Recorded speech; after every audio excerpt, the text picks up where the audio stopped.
श्री शिवाय नमस्तुभ्यम। हम सबको पता है कि 11 दिसंबर को मोक्षदा एकादशी का बहुत ही प्यारा सा दिन है। देखो, एकादशी तो अपने आप में प्यारी होती ही होती है, लेकिन जो मोक्षदा एकादशी है, इस दिन अगर हम कोई भी उपाय करते हैं तो हमें किए गए जो भी हमने पाप होते हैं उस पाप से हमें मुक्ति मिलती है। इसीलिए इसका नाम क्या है? मोक्षदा एकादशी।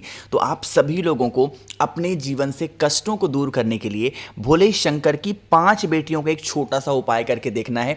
आपके घर में कभी भी संकट नहीं आएगा और पूरी फैमिली, पूरा परिवार आपका खुश रहेगा। ठीक है ना? चलो स्टार्ट करते हैं वीडियो को। स्क्रीन पे आप सभी को क्या दिख रहा होगा? बेल पत्र दिख रहे हैं। हमें बहुत सारे नहीं लेने। कितने लेने हैं?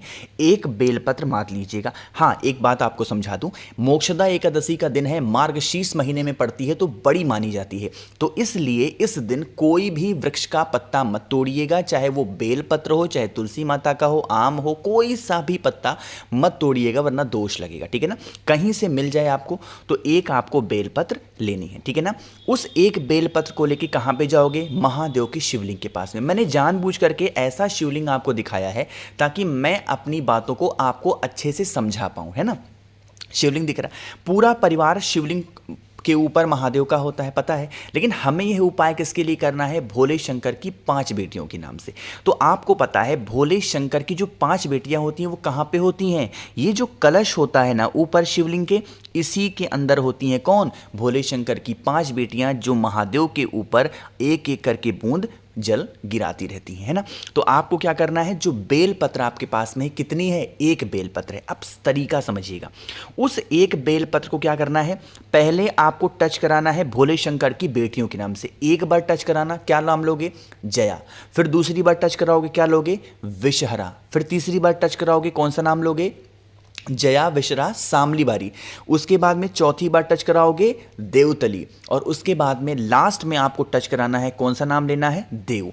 इन 5 बेटियों का स्मरण करना है, एक एक बार टच कराना है, और टच कराने के बाद में आपकी फैमिली में, आपके घर में जो भी संकट, जो भी परेशानियां चल रही हैं, उसका स्मरण करके महादेव की शिवलिंग के ऊपर अगर उस एक बेल पत्र को आप चढ़ा देते हो, यकीन मानिए कभी भी जीवन में आपके कोई संकट नहीं आता। एकादशी का ये बहुत स्पेशल और बहुत प्यारा सा उपाय है ना। एक चीज़ का ध्यान रखिएगा, इस उपाय को करने से पहले एक आपको घी का दिया, गोल बत्ती का भोले शंकर के सामने पहले ज़रूर प्रज्वलित करेंगे, उसके बाद में इस उपाय को आप करिएगा। ठीक है ना? बाद में आपकी इच्छा हो तो जल वगैरह समर्पित कर सकते हो, नहीं इच्छा है, नहीं चढ़ाने देते जल आपके यहाँ, तो कोई ज़रूरत नहीं है। ठीक है ना? लेकिन कोशिश करिएगा जल आप ज़रूर चढ़ाएंगे। ठीक है ना? समझ रहे हो मेरी बात को ना? तो पहला उपाय हमने यहाँ पे कर लिया भोले शंकर की 5 बेटियों के नाम से। दूसरे उपाय को भी हम उसी तरीके से करेंगे, लेकिन थोड़ा सा तरीका डिफरेंट है, लेकिन यह उपाय के जो फायदे होते हैं वो डिफरेंट हो जाते हैं, है ना? देखो, पहला उपाय कष्ट के लिए था। जो दूसरे उपाय की हम लोग बात कर रहे हैं ये है रोग मुक्ति के लिए ना। जैसे आज के टाइम पर ऐसा देखा गया है कि जैसे ही दिन की शुरुआत हुई, किससे हो रही है? दवा से हो रही है। गैस की दवा, ये लाओ, वो दवा लाओ, ऐसी प्रॉब्लम हर लगभग सभी घरों में चल रही है। तो आपको क्या करना है? आपको 5 बेलपत्र यहां लेने हैं। देखो, एक चीज का ध्यान रखिएगा, बेलपत्र तोड़ना भले ही नहीं है, बट महादेव के शिवलिंग के ऊपर जो बेलपत्र चढ़ी हो उसी को उठा करके आप धुल करके उपाय को कर सकते हो। ठीक है ना? कितनी लोगे? 5 बेलपत्र लीजिएगा। 5 बेलपत्र को लेकर के महादेव के शिवलिंग के पास पहुंचेंगे। अब यहां पे भी आपको वही तरीका अपनाना है। अब पहले उपाय में तो महादेव के शिवलिंग के ऊपर कलश होना चाहिए, लेकिन दूसरे उपाय में कलश हो या ना हो आप कर सकते हो ना। देखो, भोले शंकर की जो सबसे छोटी पुत्री हैं जिनका नाम है माता अशोक सुंदरी, पता है आपको कौन सा स्थान होता है उनका? यही तो होता है। तो आपके पास में जो 5 बेलपत्र है, आपको यहां पे भी भोलेनाथ की 5 बेटियों का स्मरण करना है। पहले कौन सा नाम लोगे? जया। अब जया जब नाम लोगे तो भोले शंकर के स्थान पे उस एक बेलपत्र को टच कराना माता अशोक सुंदरी के स्थान पे, और टच कराने के बाद में महादेव के शिवलिंग के ऊपर चढ़ाना। पहला काम हुआ। दूसरी बेलपत्र उठाना, दूसरा ना कौन सा नाम लोगे? विषहरा का नाम लेंगे, और फिर यहां पे माता अशोक सुंदरी के स्थान पे टच करा करके महादेव के शिवलिंग के ऊपर चढ़ा देना। 2 हो गया। तीसरा नाम कौन सा है? शामली बारी, तो आपको तीसरा नाम लेना है शामली बारी के नाम से। माता अशोक सुंदरी के स्थान पे बेलपत्र को टच कराओगे और वो भी कहाँ चढ़ा देंगे, महादेव के शिवलिंग के ऊपर।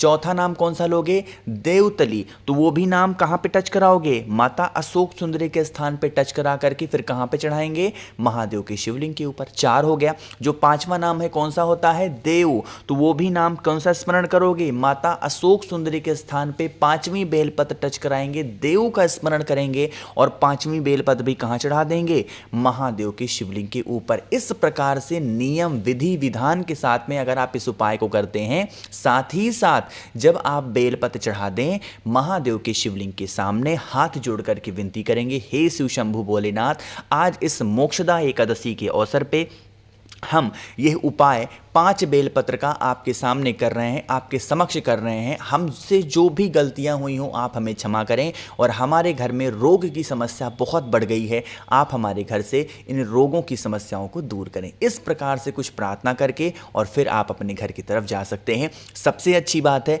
कि आप इस उपाय को मंदिर में भी कर सकते हो, आप इस उपाय को घर पे भी कर सकते हो, जहाँ पे भी आप कर पाओ वहाँ पे आप इस उपाय को कर सकते हैं, ठीक है ना। करिएगा ज़रूर, भूलिएगा नहीं।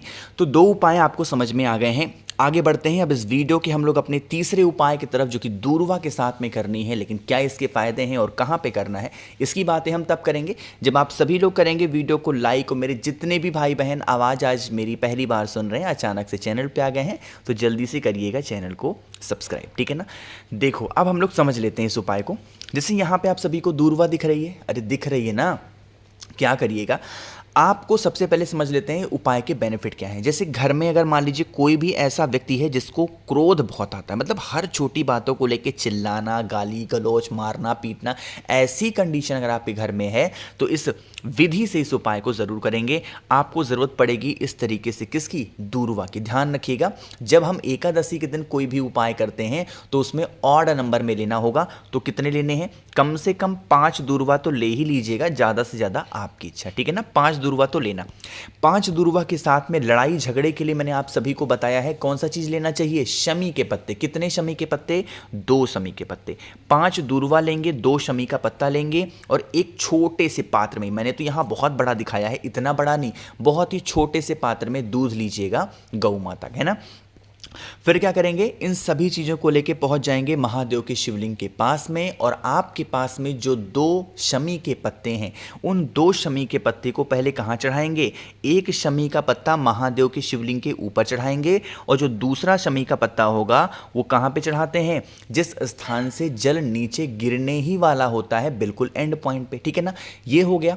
अब जो आपके पास में दूर्वा है ना, उस दूर्वा को कहाँ चढ़ाओगे, माता अशोक सुंदरी के स्थान पे। अब यहां पे जब दूर्वा समर्पित कर रहे होगे तो जो भी व्यक्ति घर में आपके क्रोध कर रहा, लड़ाई कर रहा, झगड़ा कर रहा, उस व्यक्ति का नाम और गोत्र बोल के 5 दूर्वा कहां चढ़ाएंगे, माता अशोक सुंदरी के स्थान पे।